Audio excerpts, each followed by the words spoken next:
Okay, so it is the 21st of August, it's just before 1 o'clock in the afternoon, and I'm doing a timestamp because for the next 24 hours, I'm doing what you call a hard dry fast, which means I can't eat any food, I can't drink any water, and I can't even consume water through my skin, which means I can't have a shower, I can't wash my hands, I can't brush my teeth. So I've literally just had a whole bunch of water now. I've just had lunch about an hour ago, and I'm gonna go in and have my final shower for the next 24 hours and brush my teeth, and then that's it. And this is week 6 of a 10-week vlog series that I'm running, training for the Men's Masters Nationals road race, and this is my rest week, so it's a good time for me to do something like this, and I'll explain after I've freshened up why I'm doing this to help improve my cycling performance.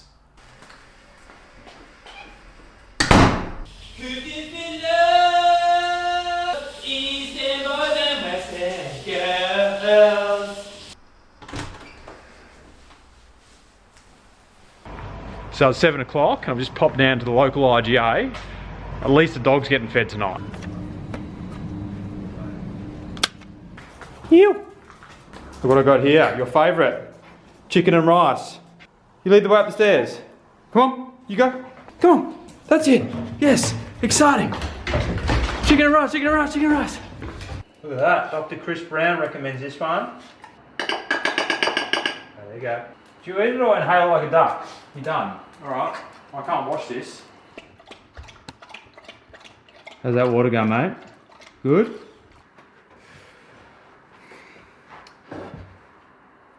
So first of all, can you hear that? That's right, it's silent in here. Just me and the dog, or the dog and I, Alice, my wife, and the kids are away for 6 days. I've got the whole house to myself for 6 days. I can't believe it. Now, I was going to explain to you now why I'm doing it, but I've just published a video called How to Conquer Cycling Events. It was a big 3-day effort, caught up on a whole bunch of admin. I'm absolutely cooked. So what I thought I would do, I'll wake up in the morning, probably hungry, but refreshed, and we can go through why I'm doing this in my rest week, not only for general health and well-being, but also for my cycling performance. So I'll see you in the morning. So I've just woken up. The bathroom it's a weird one. When I did the 5-day fast, I was still using water, obviously. And when you go in the bathroom, you normally use a lot of water. And right now, I'm not brushing my teeth. I'm not washing my hands. I haven't done a number 2 yet, which I'm kind of wondering what happens there. Obviously, you don't wash your hands, which is a bit gross. Hopefully, I managed to not do a number 2, which is normally induced by a morning coffee, which I'm not having. So the caffeine withdrawals is probably another one that's going to come into play. But what I'm going to do now is I'm going to do some Wim Hof.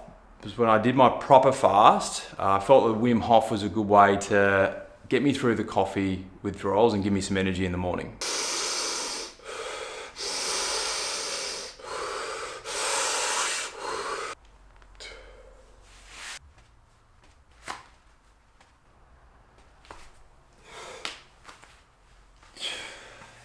So it's 11 o'clock, only 2 hours to go until 24 hours is up. So 24 hours is not a long time, but I am struggling a little bit now. I think caffeine withdrawals mainly.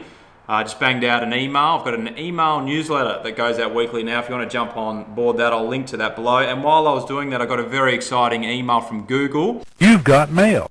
So my subscribers will know 100% of the advertising revenue moving forward on this channel is going to the Mirabelle Foundation, which helps underprivileged kids access sport here in Australia. And we've got $700 going their way. It'll be the first payment, so very exciting. But why am I doing this hard dry fast? Now, the difference between a hard dry fast and a soft dry fast is hard dry fast, you don't allow water to be ingested through the skin or the dermis. So no shower, no washing hands, no brushing teeth. Whereas a soft dry fast, you don't drink water, but you can still shower and brush teeth and stuff like that. So I did get into a bit of a rabbit hole, actually. I was sort of wondering, like, all these things you can't do, was I allowed to do other things? Not that I need to do that every day, but I was just curious because that's very good for men's health as well. But I am intrigued with fasting. My subscribers will know that I started this channel with a 5-day juice fast or cleanse that I did, which actually followed by 10 days of slowly being reintroduced to food. And I did that through a guided expert, and I'd certainly recommend anyone out there interested in prolonged fasting, speak to an expert. But the reason why I did that, I did lose a lot of weight. I lost about 7 or 8 kilograms. That wasn't the primary target though. I wanted to improve my immune system, my health, and at the start of that process and at the end, I did something called a bioimpedance test, which measures your phase angle, which is a measurement for cellular health and integrity. And I had a 5% increase in my phase angle over that fasting period, which essentially means my cells went from like raisin shapes to grapes, and I'm more efficient at a cellular level in terms of energy production, waste management, mental aptitude, etc. But the problem with that exercise was it was painful. It was a long period. So I thought, how can I biohack that biohack? And my brother-in-law recently was having a beer with him. He knows I'm into fasting. He said, have you heard about this hard dry fasting? No, I hadn't. Did a fair bit of research and found out a lot of experts say that 1 day or 24 hours of hard dry fasting is the equivalent of 3 days of a standard water fast.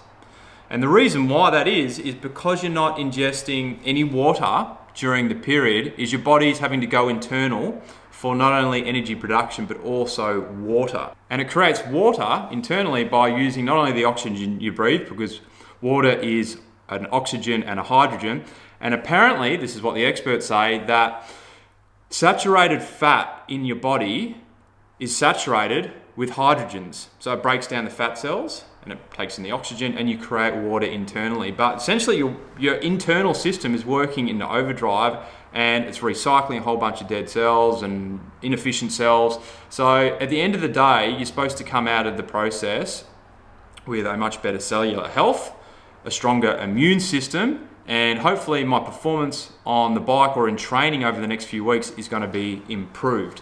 So that is the reason why I'm doing it. What is also important is after you break a fast, the meal that you have, it's important that you don't binge, you don't overeat, and you also have a meal that's, I'm going to go with a high fat meal. And I'll explain why when I'm eating the meal shortly. So I kind of neglected this where I am right now. Across the road, I've got a video coming on this channel and I'm interviewing a lady and I've got to ask questions and hold the camera and all that kind of stuff for the next sort of half an hour.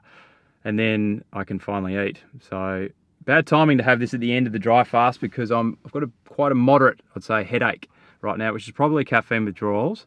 And I'm not too clear in the head, but we'll get through it and then I'm going to enjoy some lunch. I can tell you that right now. So I've just rocked up at home. Originally we were going to go upstairs and I was going to make myself lunch, but I've just had it. I took myself out for lunch in the end because the appointment that I had at noon, I ended up having a bit of a moment actually. I thought I was only going to be there for 20 minutes. We ended up having to do multiple takes. I ended up having to ask multiple questions and the lady I was interviewing actually asked me, she said, "Oh, are you okay? You're shaking a fair bit."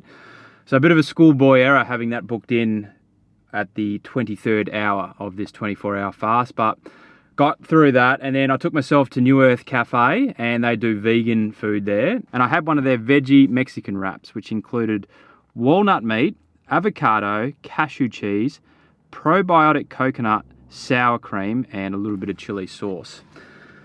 And yes, there are some veggies in there, but it's more of a high-fat meal than it is a carbohydrate meal. And the reason why I do that when I'm breaking the fast is because you do have sensitivity towards insulin and you don't want to be having a carbohydrate meal and spiking your insulin and then you're on that roller coaster all over again. You've done a lot of hard work over the past 24 hours, so you want to optimize that, and I think optimizing that in the best way possible in order to help your body adapt to different energy sources, which is really good when you're competing, to be able to leverage fat, leverage carbohydrate, is for your first meal to have it more of a high fat meal than say a high carbohydrate meal. So that's what I personally do. It works for me nicely. I'm not going to be hungry now at least until 6 or 7 o'clock tonight. So that's my 24-hour hard dry fast. I'll catch you in the next video.